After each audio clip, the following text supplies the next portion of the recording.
Okay, so as I was saying in the previous question about the stigma around reaching out and seeking help and acknowledging that you have some sort of mental health concern or emotional distress, and I like to say that the Muslim community, sometimes we need to become more and more educated around, and not just the Muslim community, but even the non-Muslim communities as well. We have a lot of stigma. We have our own ideas about what mental health looks like, and everybody thinks that you're crazy or you have some sort of a horrible, secret, terrible thing that's eating you up inside that would lead you to have to go see a counselor, and it's not necessarily so. I sometimes give the example of a person who came to me because he wanted to speak up more in staff meetings, and I think that making that and using that as an example helps people understand that you can come see a counselor for relatively any issue.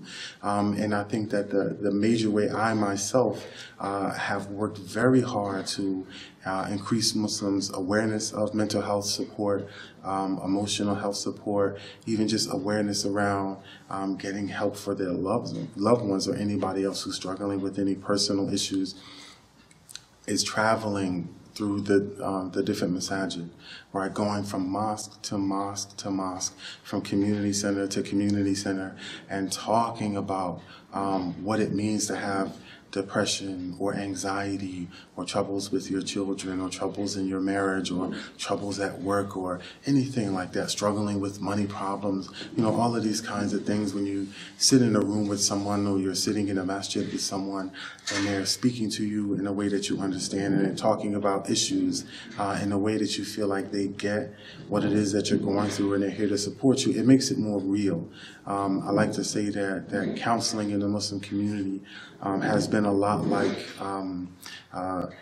someone asking you if you wanted to buy $1 million car, right? If you don't have the money to buy $1 million car and someone asks you a question like that, it seems unreasonable and it seems unattainable. And so usually people's answers to questions like that are, no, you know, I wouldn't want to have something like that. I couldn't imagine spending that kind of money on a single item or something. But when you have 20, 30, 40, 50 million dollars, then I ask you, would you like to have this $1 million car? It's more in reach. And it seems more attainable to you, and it seems plausible and realistic for you to be able to have it. And so you consider having it in a way that's very different. And I liken that to what it's like to have counseling. If you ask a person who doesn't know any counselors, would you like to speak to a counselor? Would you ever consider going to counseling? It's completely foreign.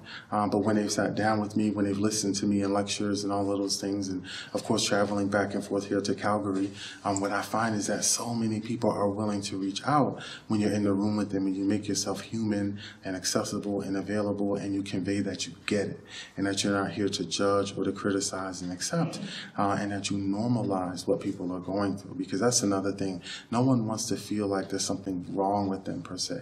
And I think that a lot of ways that we can help Muslims reach out for counseling more is to let them know that these are everyday issues that a lot of people go through, no matter what it is and no matter how unusual what you're going through feels to you. It's something that many people have dealt with and many people have made it through.